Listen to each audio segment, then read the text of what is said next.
পাথর হাজার বছর জলের মধ্যে পড়ে থাকলেও তার ভেতর জল কখনো ঢোকে না, কিন্তু মাটিতে জল লাগলে তখনই গলে যায়।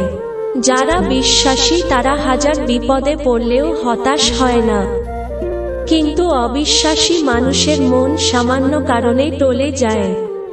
নিজের পায়ে যতক্ষণ শক্তি আছে দৌড়াবেন, ক্লান্ত হলে হাঁটবেন, তবুও অন্যের পা ধরে চলার চিন্তা করবেন না। একটা শেষ হয়ে যাওয়া সম্পর্ককে নতুনভাবে শুরু করতে হলে নতুন মানুষ লাগে না, নতুন একটা আবেগ লাগে। যে আগে সালাম দেয় সে অহংকার মুক্ত। বাসর রাতে কখনোই বউকে তার অতীত নিয়ে কথা বলবেন না, তাহলে এই মধুর রাত বিশ্রাতে পরিণত হতে এক সেকেন্ড সময়ও লাগবে না। মুখে বলি ভালো আছি, কিন্তু বিশ্বাস করুন জীবনে ঝামেলার শেষ নেই। যখন মানুষটা চিরস্থায়ী নয়, সেখানে অভিযোগ, অভিমানগুলো একান্তই হাস্যকর। একজন মানুষ কখনোই সবার কাছে ভালো হতে পারে না। যারা আপনাকে ধরেই নিয়েছে আপনি খারাপ, তাদেরকে প্রমাণ দেওয়ার দরকার নেই যে আপনি কেমন। নিজের মতো বাঁচুন। আমি ভেবেছিলাম সে হয়তো রাগ করেছে, বুঝতে পারিনি তার মন ভরে গেছে।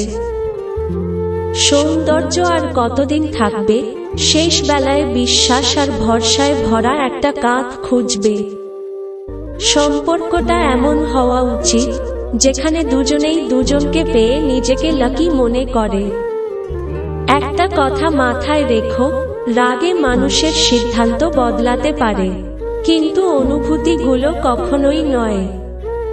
মানুষের ডিগ্রি লেখা থাকে পেপারে, শিক্ষার পরিচয় পাওয়া যায় তার ব্যবহারে। মনের মতো পাওয়াটা ভাগ্যের ব্যাপার, আর মনের মতো বানিয়ে নেওয়াটা ভালোবাসা। আত্মবিশ্বাস থাকা ভালো, কিন্তু অতিরিক্ত আত্মবিশ্বাস থাকা কখনোই ভালো নয়। মানুষ যেদিন অন্যের ভুল ধরার চেয়ে সবার আগে নিজের ভুল ধরতে শিখবে, সেদিন মানুষ প্রকৃত মানুষ হবে। যত ধীরেই হোক, কেউ যদি ক্রমাগত এগোতে থাকে তাকে কখনো নিরুৎসাহিত করো না।